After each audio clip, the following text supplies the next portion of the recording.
कि नारी क्या हनुमान जी की पूजा कर सकती है? 1-2 दिन की पूजा है, कर सकती है।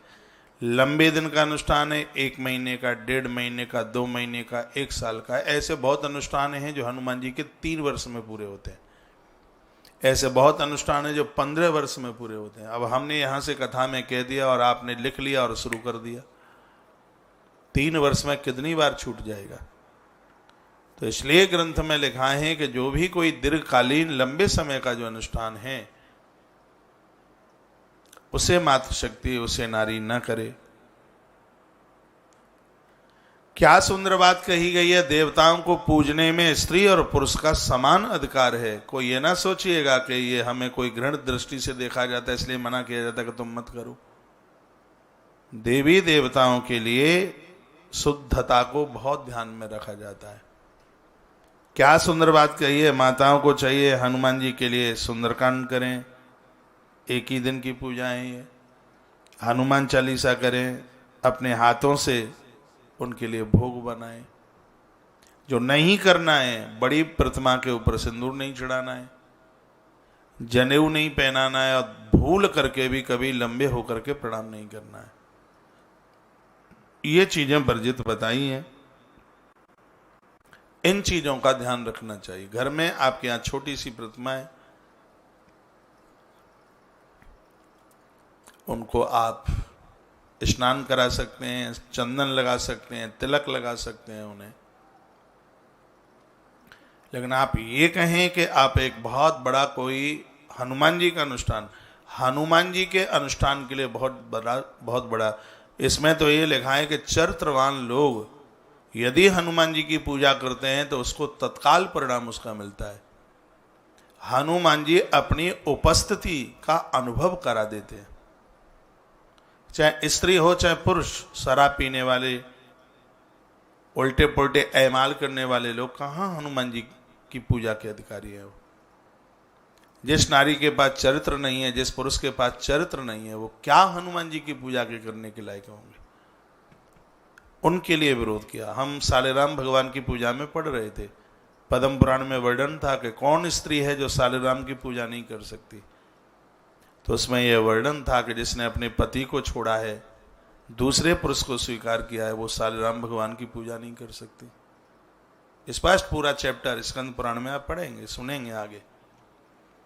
जिसने पुरुष को जहर दे करके मार डाला, उसका संग छोड़ करके चली आई, गर्भ में संतान को मार डाला, ऐसी हत्याएं कर दी, उनके लिए वो निषेधता बताई। अब हनुमान जी की बात हुई है कि नारी क्या हनुमान जी की पूजा कर सकती है? जिस स्त्री पुरुष के पास चरित्र नहीं है, जो संयमित नहीं है, दुराचारी है, व्यभिचारी है, ऐसे लोग वीर बजरंगबली हनुमंत लाल जी महाराज की पूजा करने के अधिकारी नहीं हैं, चाहे स्त्री हो चाहे पुरुष। हाँ, यदि वह अपनी गलतियों का प्रायश्चित कर लेते हैं, जो पहले हुआ बाबा सो हो गया, अब हम संकल्प करते हैं हम कोई गलती नहीं करेंगे, और फिर वह गलती नहीं दोहराते तो देवता बड़े सीधे हैं, बड़े भोले हैं, क्षमा कर देते हैं। राम जी कहते हैं सन्मुख होई जीव मोई, शरण गए प्रभु ताये न त्यागा। लेकिन कोई शरणागत बने तो सही। ऐसे बहुत लोग हैं। रत्नाकर ने कितनी हत्याएं करी, भगवान की शरण में आ गए और वो वाल्मीकि बन गए। ऐसी बहुत घटनाएं। लेकिन एक तरफ पूजा में भी जुड़े और एक तरफ व्यभिचार भी करें, और ऐसे लोग ज्यादा मिल जाएंगे। पूजा करेंगे, दुनिया भर की पूजा, तरह तरह की जोत जलवा लो, सब कुछ करवा लो, परिक्रमा करवा लो, तीर्थ यात्रा करवा लो, लेकिन दुराचार करने में आगे ही दिखेंगे। तो ऐसे स्त्री पुरुष की खबर ये ढंग से ले लेते हैं।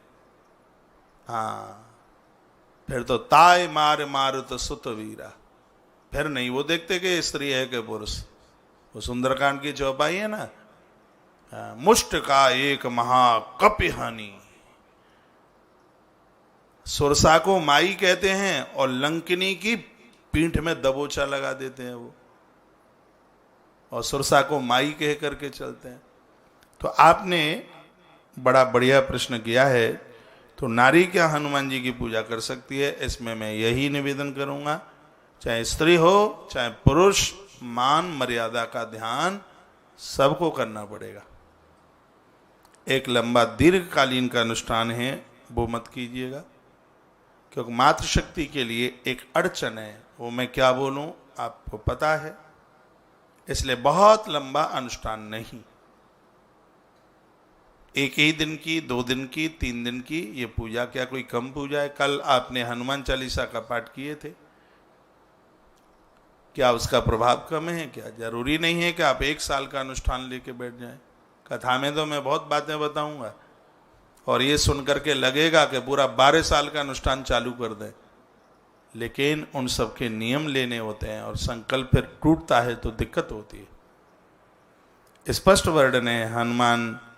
एक बात और मैं आपको बोलूंगा, बजरंग बाण का पाठ न करें,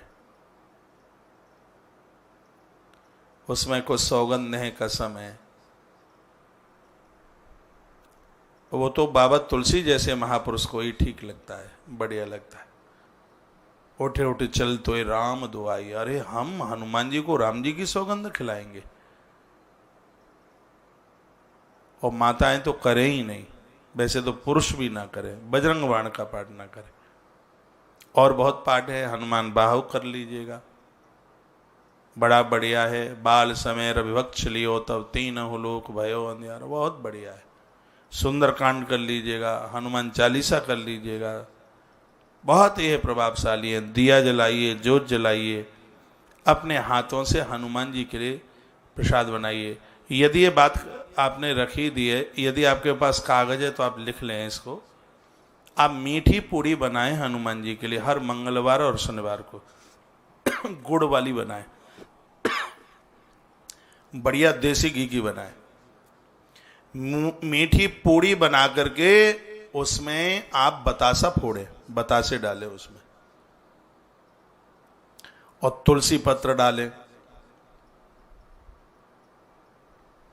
कपड़े से थाली को ढक लें और हनुमान जी के मंदिर में ले जाकर के श्रद्धा के साथ हनुमंत लाल जी का भोग लगाएं। बिगड़े हुए काम बन जाएंगे फटाफट। ये भोग लगाएं, और ये भोग माताएं बनाती हैं अपने हाथों से। बस शुद्धि का विशेष ध्यान रखें, चूल्हा चौका झाड़ फूंक करके, और उस दिन धुलाई करके बर्तन सकरे न रहें। और इस तरीके से कुछ ही समय के लिए आप भोग बना देती हैं हनुमान जी के लिए, ये सिगरे काम बन जाएंगे। जिन्होंने सालासर बालाजी को सवामनी बोल रखी हो, मेहंदीपुर बालाजी को सवामनी बोल रखी हो, और आप नहीं जा पा रहे हैं, ये कर दीजिएगा, हनुमान के लिए आपकी सवामनी हो जाएगी।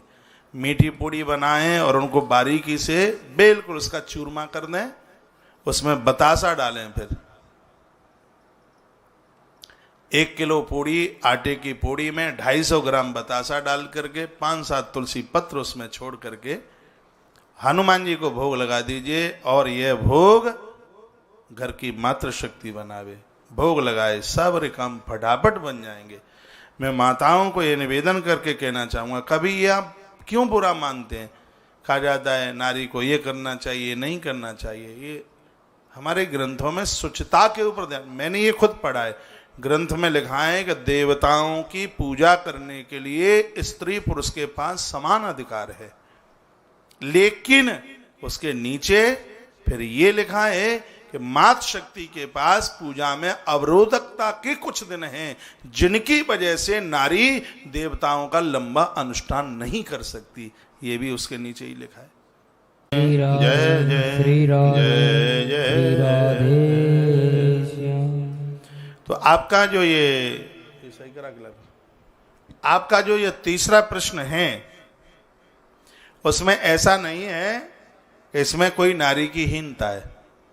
हनुमंत लाल जी तो मातृ शक्ति का बहुत आदर करते हैं। एक संत तो कहते हैं कि नारी तो बस हनुमान जी को ऐसे प्रणाम कर ले तो बड़े खुश होते हैं हनुमान जी, क्योंकि वो नारी के प्रति बड़ा पूज्यता का भाव रखते हैं। हनुमान जी को यदि किसी ने श्रद्धा से स्वीकार कर लिया है तो हनुमान जी तो रंज गंज कर देते हैं। बहुत प्रभावी देव है। और हनुमान जी अपने भक्त को ये एहसास करा देते हैं कि मैं तुम्हारे संग हूं। ऐसे हैं हनुमान। तो हनुमान जी के लिए आप ज्योत जलाइए, हनुमान चालीसा इत्यादि पढ़िए और उनके लिए आप भोग बनाइए। कोई लंबा अनुष्ठान मत कीजिए। ठीक है, समझ में आया? एक ये चौथा प्रश्न बड़ा गजब का है, झकझोर देने वाला है। प्रेम विवाह का जीवन पर क्या असर पड़ता है? हाँ। प्रेम विवाह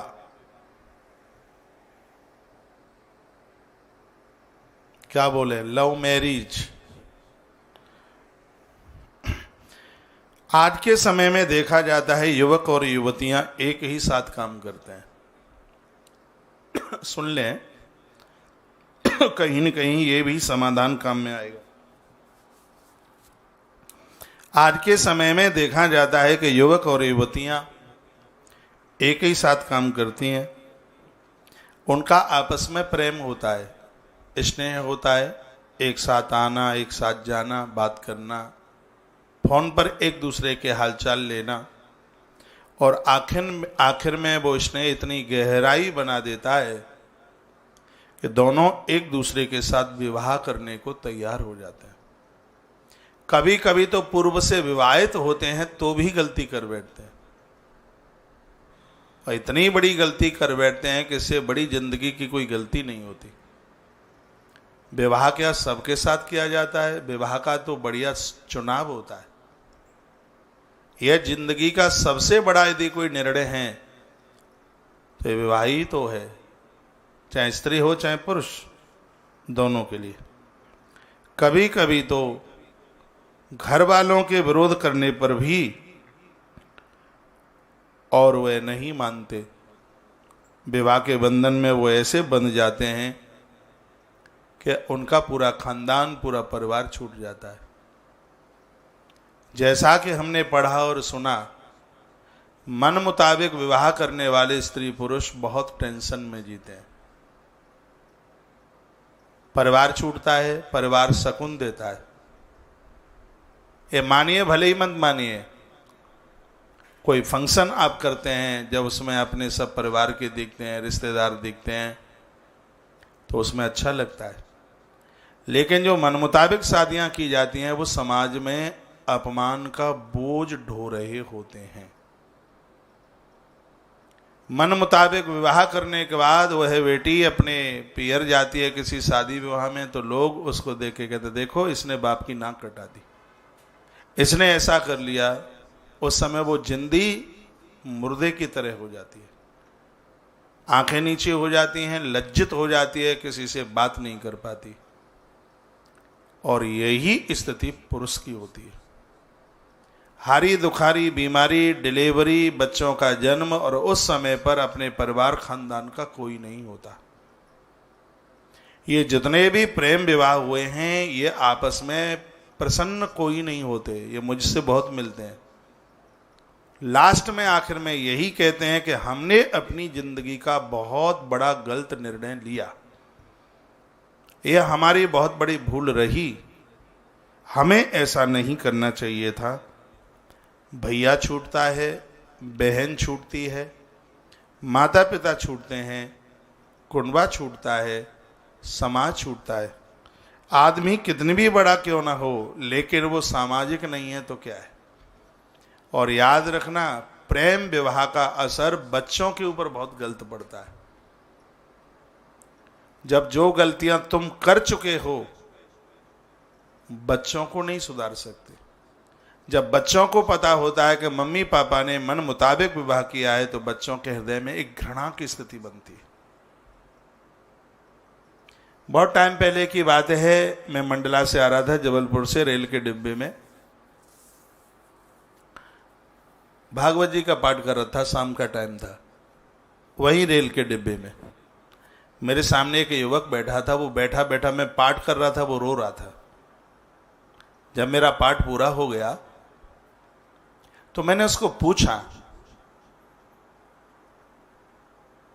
भाई तुम रो क्यों रहे हो? वो कहता है बाबा मैं दुखी हूं। मैंने कारण? कहा मैं किसी काम का नहीं रहा। मैंने कहा फिर भी? कहा मेरा बाप मुसलमान है और मेरी मां ब्राह्मणी है। मैं अपने आप को ब्राह्मण मानूं या मैं अपने आप को मुसलमान मानूं? मैं कितना भाग्यहीन हूं। मैं मंदिर में भी जाता हूं तो भी मुझे संतुष्टि नहीं मिलती, और मैं मस्जिद में भी जाता हूं तो भी मुझे संतुष्टि नहीं मिलती, और अंदर से यही लगता रहता है मैं कितना बड़ा अपराधी हूं कि मुझे माता पिता चरित्रवान नहीं मिले। हकीकत ये बालक बोल रहा था, ये बात उसने मुझे बोली कि मैं कितना भाग्यहीन हूं कि मुझे मेरे माता पिता मुझे चरित्रवान नहीं मिले। इन सब चीजों का असर, आप ये मत सोचना कि बच्चे कुछ नहीं जानते, वो बोले भले ही नहीं, वो सब कुछ जानते हैं। इसका असर आने वाली पीढ़ी के ऊपर बहुत गलत पड़ता है। और मैंने बहुत बार कहा है, आप अपने कब्जे में बहुत चीजें रखे हैं, अपना शादी विवाह ये माँ बाबू जी के हाथ में छोड़ दीजिए।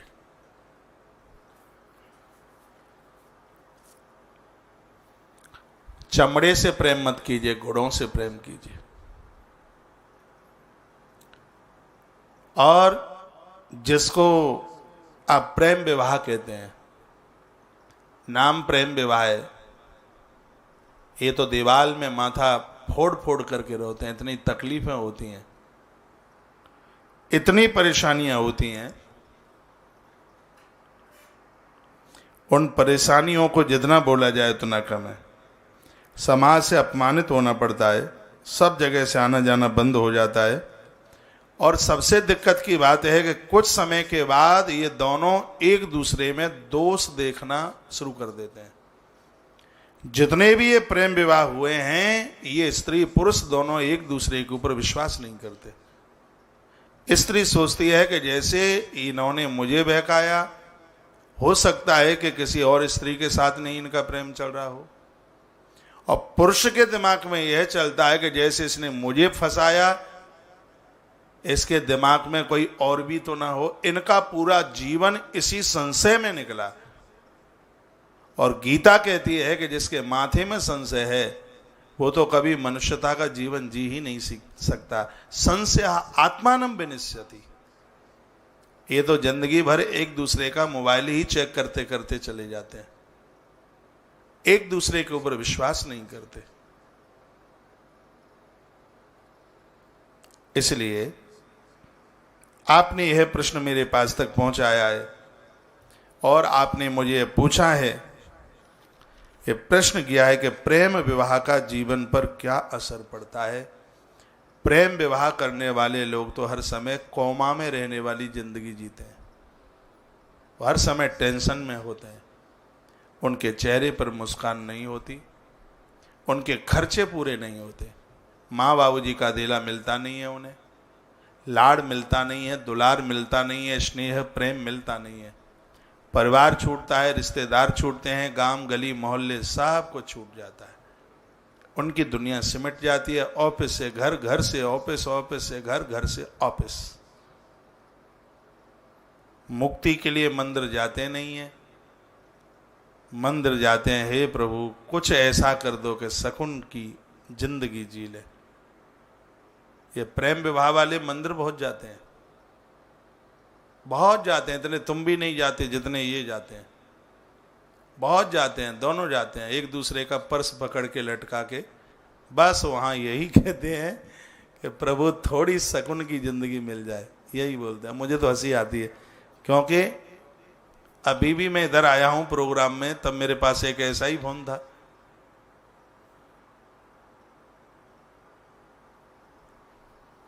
कहा विवाह हो सकता है क्या? हमने कहा क्यों, कैसे, क्या बात है? कहा मैं है राजपूत और लड़का है वाल्मीकि। मैंने कहा बाप को क्या प्लास्टिक की नाक लगवाओगी? क्या बोलता फिर मैं, मेरी जगह पे आप क्या बोलते हैं? पाश्चात्य की ऐसी गंध दूषित हवा चल रही है जिसमें इतनी घुटन है, श्वास लेना मुश्किल हो रहा है। जिन्होंने भी यह प्रश्न किया है, प्रेम विवाह का जीवन पर क्या असर पड़ता है? सुख नहीं मिलता, शांति नहीं मिलती, आनंद का अनुभव नहीं होता, बिना टेंशन के जीवन नहीं जी पाते। यह मैंने लोगों से पूछा है, लोगों ने अपने जवाब दिए हैं, वही बात मैंने आपके बीच में रखी है। बहुत बहुत धन्यवाद। आपके 4 प्रश्न बड़े प्रमुख थे आज की धर्म यात्रा में, और ये चारों ही प्रश्न बड़े अद्भुत और इसमें काफ़ी समाधान की बातें रही हैं। और आज का प्रोग्राम यदि आपको ठीक लगा है, मलूक लगा है, तो इस प्रोग्राम को आगे शेयर करना ना भूलिएगा। इससे हमारे धर्म को ताकत मिलेगी, हमारे अपनों को ताकत मिलेगी।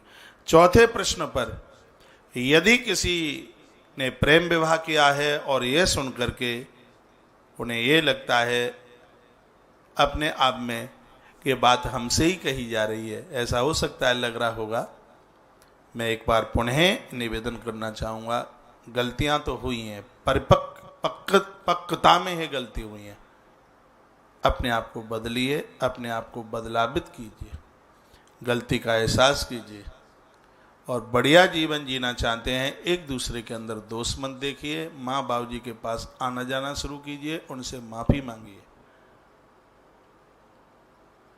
और बढ़िया जीवन जीने।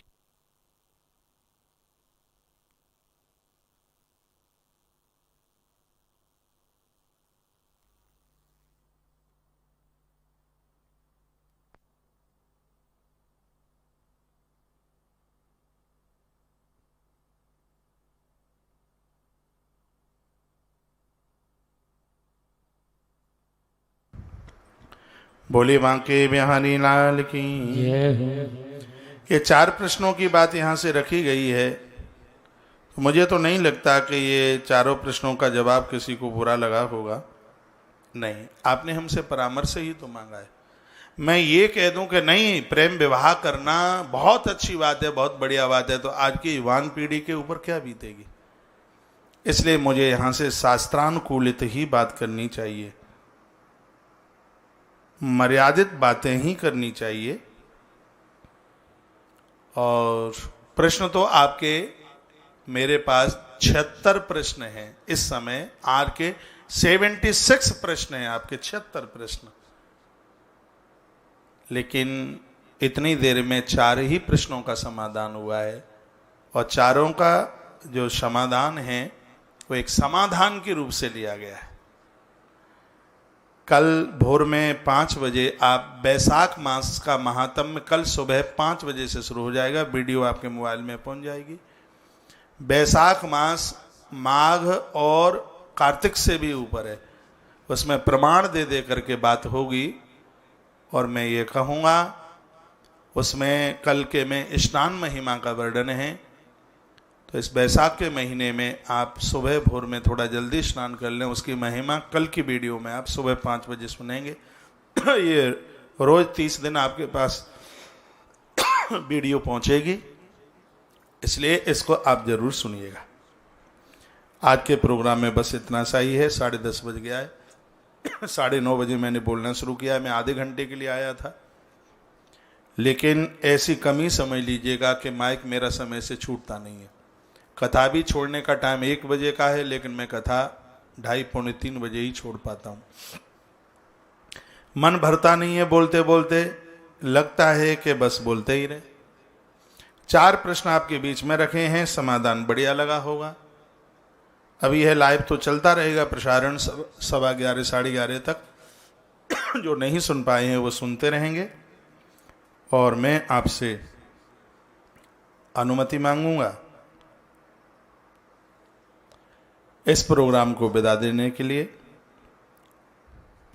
कल परसों की 2 दिन की कथा रह गई है, इसकी लिंग पुराण की, फिर मुद्गल पुराण की कथा सुनते हैं। बहुत बहुत धन्यवाद आपका। जय श्री कृष्णा, जय श्री राम, जय गौ माता, जय राधे श्याम। भगवान के नाम के कीर्तन के साथ आज के प्रोग्राम को विदा। बजता बोले भंडारी का, 3 लोक टंका बजता बोले भंडारी का। ओ मेरा ऐसे परोसिए जैसे मंदिर में भोग लगाने को लेकर आसन लगा करके बैठ के खाइए। भजन और भोजन दोनों का जीवन चरित्र के ऊपर बहुत बड़ा फर्क पड़ता है। रावण चला गया, बोल के गया था वो ये भजनन, मैं भजन नहीं कर पाऊंगा क्योंकि मेरा आहार ठीक नहीं। इसलिए व्यक्ति को आलती पालती मार करके धरती पर हाथ धो के, पद्म पुराण में वर्णन है, दोनों हाथ कोहनी तक पांव घुटने तक धोकर और मुंह में कुल्ला करके तब ही भोजन करे। लोग तो जूतियां चप्पलें पहन पहन करके भोजन करते हैं, जो कि स्वास्थ्य के लिए कभी भी ठीक नहीं हो सकता, कभी भी बढ़िया नहीं हो सकता। इसलिए भोजन करते समय तो बहुत ध्यान होना चाहिए, स्वच्छता का, पवित्रता का ध्यान। स्नान करने के बाद भोजन किया जाए तो जठर खुलता है, वो पचता है। ग्रंथ तो वर्णन करता है कि सकरी थाली में नहीं, थाली को पोंछें। पहले तो राख से मांजने की बात कही गई थी। पति पत्नी पास बैठ करके भोजन करें, और आप ये कहें कि एक थाली में बैठ के करें, नहीं। माँ बाबू जी हैं, वो भी पास में बैठे हों, बच्चे भी पास में बैठे हों, आपको ये लगे कि हम भगवान का भोग ले रहे हैं, लेकिन तुम भगवान का कहाँ भोग ले रहे हो, तुम तो पत्नी का भोग ले रहे हो, हैं? तुम तो डबुआ के पापा का भोग ले रहे हो, भगवान का भोग कहाँ है? इसलिए आपके आहार में अति शुचिता होनी चाहिए, अति पवित्रता होनी चाहिए। और बहुत तो लोग कढ़ाई में बैठ करके खाते हैं, कुकर में। जिस कुकर में दाल बनाई है वो पति और पत्नी लब्बू झब्बू सब उसको बीच में रख लेंगे। एक आध जगह हमने पूछा ये ऐसा आप क्यों करते हैं? बोले कि थाली अलग से मांजनी पड़ेगी, साफ करनी पड़ेगी, ये वैसे भी साफ करना पड़ता, तो इसी में बैठ के खा लेते हैं। इन सब चीजों से धन की हानि होती है। हमारे ग्रंथों में इन सब चीजों का विरोध किया गया है। उस जमाने में ऋषि और ऋषिकाओं की जो मर्यादा थी, जूठन तो वो भी नहीं खाते थे। आज तो बड़ी बड़ी शादियों में जाइए, फंक्शन में जाइए, और वो साबित कर देते हैं कि हम लैला मजनू में कितना प्रेम है। सार्वजनिक रूप से सबके बीच में वो एक ही पत्तल में बैठ के खाते हैं, और एक ही पत्तल में बैठ के नहीं खाते, वो ग्रास उठा करके उसके मुंह में और वो उठा करके उसके मुंह में। क्या कल्चर बदला है, कभी कभी तो बड़ी लाज लगती है। किसी ने प्रश्न किया है, धन्यवाद, आपने पूछा है पति पत्नी क्या एक थाली में भोजन कर सकते हैं? नहीं कर सकते। क्यों नहीं कर सकते? ये बातें आपके बीच में बोली गई हैं। अपने भोजन को भजन जैसा पावन बनाइए, पवित्र बनाइए। जिस समय थाली सामने आ जावे, भगवान को आरोगिए, भगवान को समर्पित कीजिए। तुम्हें निवेदित भोजन करे ही प्रभु प्रसाद पट भूषण धरे। जो भगवान को भोग लगा करके खाते हैं, ज्ञान वैराग्य और भक्ति तीनों के तीनों उनके हृदय में आकर के उतरते हैं। भगवान प्रभु श्री राम जी, माता जानकी और वहां के लखनलाल, उनको बोला है महर्षि वाल्मीकि जी ने, जो तुम्हारा भोग लगा करके खाए उसी के हृदय में बैठ जाओ जाके। तो अपने भोजन को ठीक ठाक से, बढ़िया से, स्वच्छता के साथ, पवित्रता के साथ भोजन करें। आपका सेकंड नंबर का प्रश्न बड़ा अद्भुत है, और ग्रंथों में जिसका वर्णन किया वही बात मैंने आपके बीच में रखी है। पति पत्नी क्या एक थाली में भोजन कर सकते हैं? नहीं कर सकते। शास्त्रों ने इसको निषेध कहा, इसका विरोध किया। आइए, आपका तीसरा प्रश्न है, क्या नारी हनुमान जी की पूजा कर सकती है क्या? यह आपका प्रश्न है। हमारे ग्रंथों में लिखा है कि स्त्री और पुरुष को देवी देवताओं की पूजा करने का समान अधिकार है, ऐसा ग्रंथ में लिखा।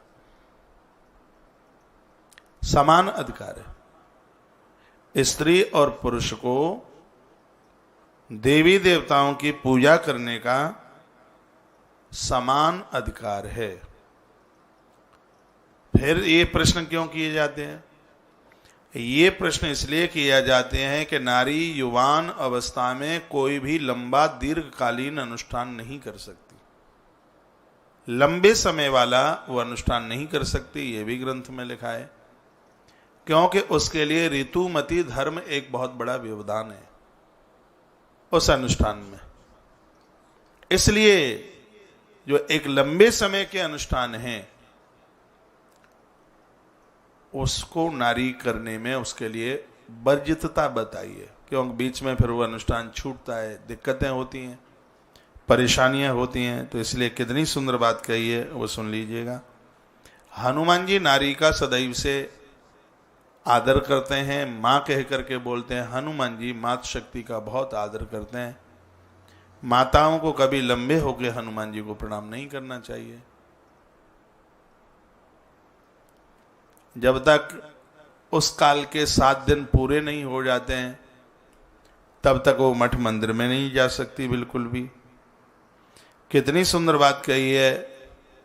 नारी दीप जलाए हनुमान जी के लिए, आरती उतारे, हनुमान चालीसा पढ़े, सुंदरकांड करे और अपने हाथों से हनुमान जी के लिए प्रसाद बनाए, भोग लगाए, ये करे। फिर क्या ना करे, लंबे समय तक हनुमान जी का कोई अनुष्ठान न करे। हाँ, बड़ी प्रतिमा के ऊपर सिंदूर न चढ़ाए। हनुमान जी को नारी कभी जनेऊ न पहनाए, ऐसा ग्रंथों में वर्णन है, वही हम आपके बीच में रख रहे हैं बात। राम भक्त हनुमान जी की पूजा करने से सभी देव प्रसन्न हो जाते हैं, अपने आप में संपूर्ण देवता प्रसन्न हो जाते हैं। तो पर ऐसा कौन होगा जो हनुमान जी की पूजा छोड़ सके?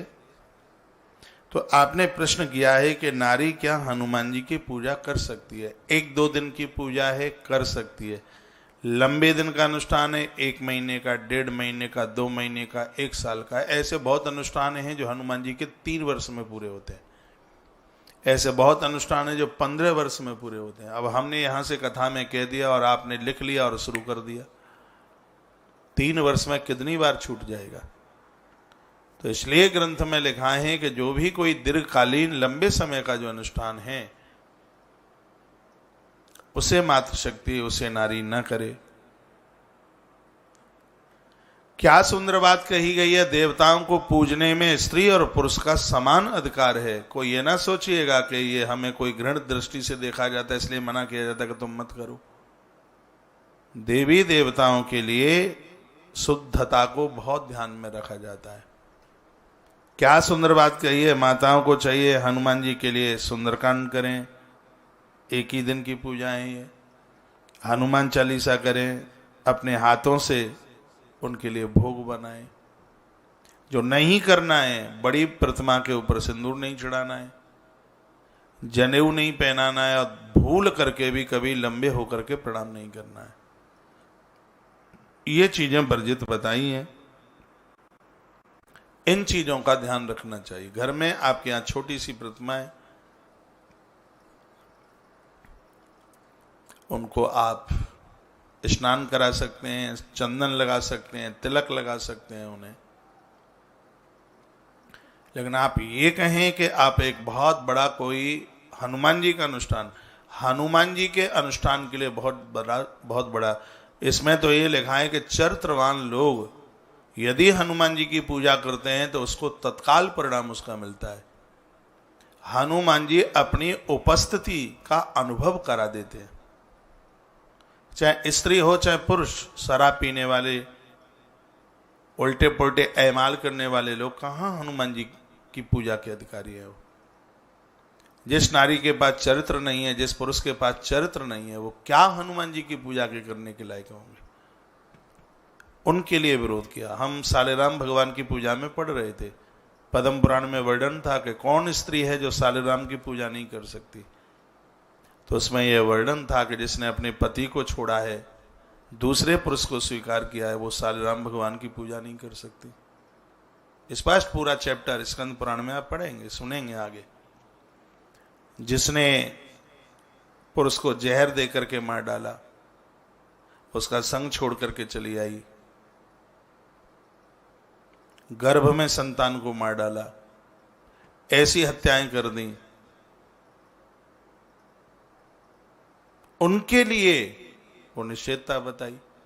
अब हनुमान जी की बात हुई है कि नारी क्या हनुमान जी की पूजा कर सकती है? जिस स्त्री पुरुष के पास चरित्र नहीं है, जो संयमित नहीं है, दुराचारी है, व्यभिचारी है, ऐसे लोग वीर बजरंगबली हनुमंत लाल जी महाराज की पूजा करने के अधिकारी नहीं हैं, चाहे स्त्री हो चाहे पुरुष। हाँ, यदि वह अपनी गलतियों का प्रायश्चित कर लेते हैं, जो पहले हुआ बाबा सो हो गया, अब हम संकल्प करते हैं हम कोई गलती नहीं करेंगे, और फिर वह गलती नहीं दोहराते तो देवता बड़े सीधे हैं, बड़े भोले हैं, क्षमा कर देते हैं। राम जी कहते हैं सन्मुख होई जीव मोई, शरण गए प्रभु ताये न त्यागा। लेकिन कोई शरणागत बने तो सही। ऐसे बहुत लोग हैं।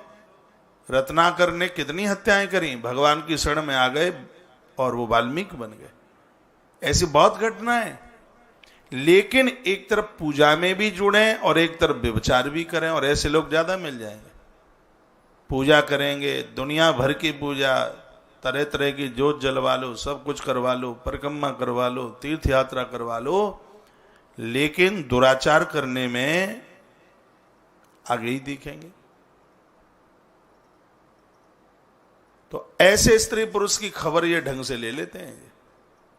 हाँ, फिर तो ताय मार मारुत सुत वीरा, फिर नहीं वो देखते कि स्त्री है कि पुरुष।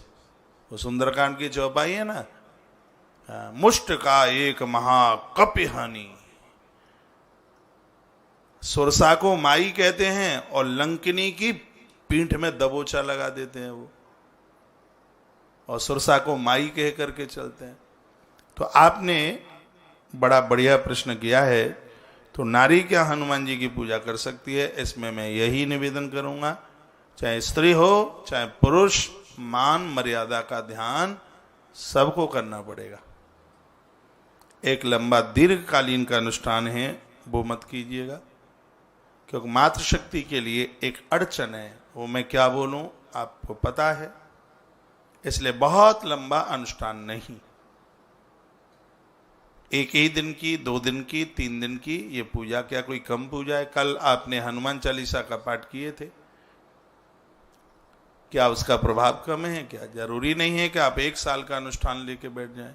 कथा में तो मैं बहुत बातें बताऊंगा, और ये सुनकर के लगेगा कि पूरा 12 साल का अनुष्ठान चालू कर दें, लेकिन उन सबके नियम लेने होते हैं, और संकल्प फिर टूटता है तो दिक्कत होती है।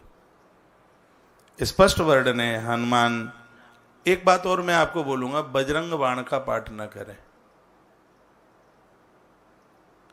उसमें कुछ सौगंध है, कसम है। वो तो बाबा तुलसी जैसे महापुरुष को ही ठीक लगता है, बढ़िया लगता है। उठे उठे चल तो राम दुआई। अरे हम हनुमान जी को राम जी की सौगंध खिलाएंगे? और माताएं तो करें ही नहीं, वैसे तो पुरुष भी ना करें, बजरंग बाण का पाठ ना करें। और बहुत पाठ है, हनुमान बाहु कर लीजिएगा, बड़ा बढ़िया है। बाल समय रविभक्त लियो तब 3 लोक भयो अंधियार, बहुत बढ़िया है। सुंदरकांड कर लीजिएगा, हनुमान चालीसा कर लीजिएगा, बहुत ही प्रभावशाली है। दिया जलाइए, जोत जलाइए, अपने हाथों से हनुमान जी के लिए प्रसाद बनाइए। यदि ये बात आपने रखी दी है, यदि आपके पास कागज है तो आप लिख लें इसको। आप मीठी पूड़ी बनाएं हनुमान जी के लिए हर मंगलवार और शनिवार को, गुड़ वाली बनाएं, बढ़िया देसी घी की बनाएं। मीठी पूड़ी बना करके उसमें आप बतासा फोड़े, बतासे डालें उसमें,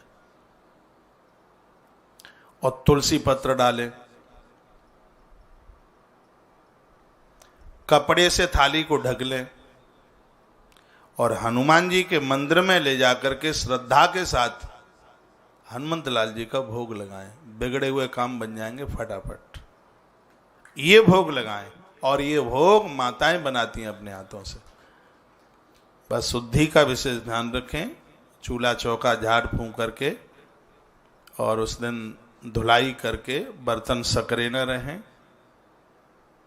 और इस तरीके से कुछ ही समय के लिए आप भोग बना देती हैं हनुमान जी के लिए, ये सिगरे काम बन जाएंगे। जिन्होंने सालासर बालाजी को सवामनी बोल रखी हो, मेहंदीपुर बालाजी को सवामनी बोल रखी हो, और आप नहीं जा पा रहे हैं, ये कर दीजिएगा, हनुमान के लिए आपकी सवामनी हो जाएगी।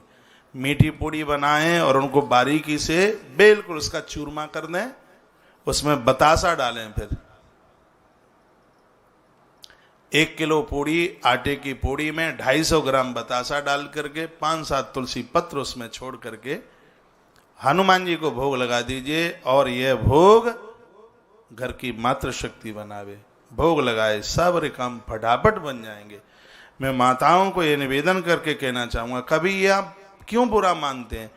कहा जाता है नारी को ये करना चाहिए, नहीं करना चाहिए। ये हमारे ग्रंथों में शुचिता के ऊपर ध्यान, मैंने ये खुद पढ़ा है, ग्रंथ में लिखा है कि देवताओं की पूजा करने के लिए स्त्री पुरुष के पास समान अधिकार है, लेकिन उसके नीचे फिर ये लिखा है कि मातृ शक्ति के पास पूजा में अवरोधकता के कुछ दिन हैं, जिनकी वजह से नारी देवताओं का लंबा अनुष्ठान नहीं कर सकती।